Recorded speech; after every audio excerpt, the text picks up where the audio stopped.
আজ আমি আপনাদের একটি গল্প বলবো। গল্পটার নাম হলো অহংকার। শুনে দেখুন, অবশ্যই ভালো লাগবে। সপ্তম শ্রেণী পড়ার পর আর লেখাপড়া ছেড়ে দিলাম। লেখাপড়া করে কি চাকরি পাবো?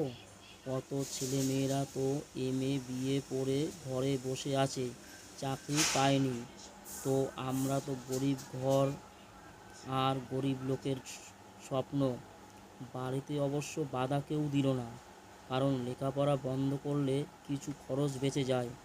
দুই এক দিনের মধ্যে একটা কাপড়ের দোকানে গিয়ে কাজে লাগলাম। তখন প্রত্যেক দিন কাজে যাবার পথে একটি মেয়ে তার সঙ্গীদের সাথে যাবার সময় আমার দিকে তাকিয়ে দেখে।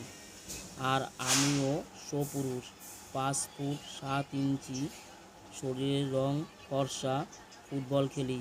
আমিও দেখি, আমারও ভালো লাগে ওকে। ভালো লাগতে লাগতে আমার অজান্তেই আমি ওর প্রেমে পড়ে গিয়েছি।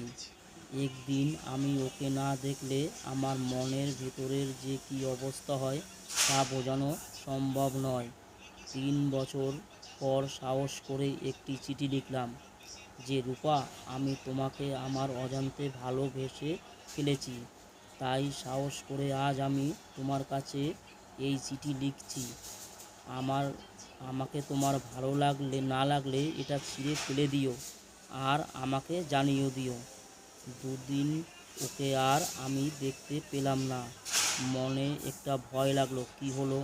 এই 4 বছরে তো ওকে হয় সকালে নয় বিকালে প্রত্যেক দিন একবার হলেও দেখেছি। সেদিনের বিকেলে দেখা হলো। বললাম, কি ব্যাপার, তুমি আমাকে কিছু না বললে? তাহলে কি আমাকে তোমার পছন্দ নয়? রূপা বলল, না, তা নয়। তোমাকে আমার বাবার সঙ্গে এ বিষয়ে কথা বলতে হবে। স্পষ্ট কথা, কোনো ভনিতা নেই। জবাব দিয়ে ধীরে ধীরে চলে গেল। আমি সেই চলে যাওয়ার রাস্তার দিকে তাকিয়ে থাকলাম কিছুক্ষণ। বাড়িতে বাবা মাকে বললাম ওর কথা। মা বললেন ওরা জেলে, যাক। বাবাও মায়ের সঙ্গে একমত। কি আর করা যাবে? ভাবলাম, ওর বাবা যদি রাজি হলে আমরা বিয়ে করে নেব, পরে বাবা মায়ের রাগ কমে যাবে। ঠিক করলাম ওর বাবার কাছে গিয়ে